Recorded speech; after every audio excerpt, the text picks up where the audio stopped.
agents is the most important. They kind of want to gloss over this. Once again, they think it's transactional. They think like, hey, once I find a price that matches up with a person's need, they're going to just acquiesce and take it. But what you have to do is spend a little bit of time here and understand exactly what the policy is going to do. Now, on the outset, it's obvious. It's the final expense policy. When I die, it will pay a benefit out to my family. And typically, it's going to be important because now family members don't have to come up with the money themselves. And the kind of atmosphere you want to create or the kind of thoughts you want to create with people is what happens if you don't do this plan, right? If you have no coverage right now and you don't take this plan out, how will your family handle this situation? Will they have to get the funeral financed?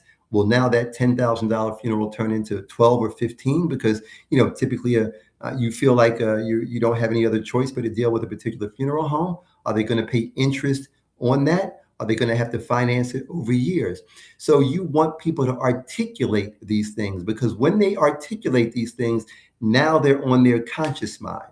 So it's not just about price, it's about taking care of what you're outlining for them right here. So what this section is doing is helping you understand what their need is, but it's also taking their own need and keeping it on the forefront.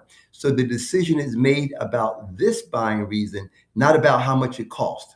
Right. But when we frame everything in terms of, well, this is 75, this is 85, this is 95, it's about price. But if we frame it as the need, your family, what happens when you don't have this plan in place? Now the decision becomes one that is harder to back away from. Right. It's easy to walk away because the price is too high, but it's harder to walk away and refuse the policy because now you're telling me that we've just talked about this. You're telling me you don't mind if your daughter, your son, your family has to go finance this funeral. You don't mind that it creates a hardship for them. So now you're kind of bringing in this whole dynamic of guilt that also plays on getting this sale done. One thing you have to remember about the people we're dealing with, they're 65, 70 plus years old, and they don't have this plan in place right now. Sometimes they've never had it. Sometimes they've had it in their laps. Sometimes they retired from a job and never thought it was necessary until now.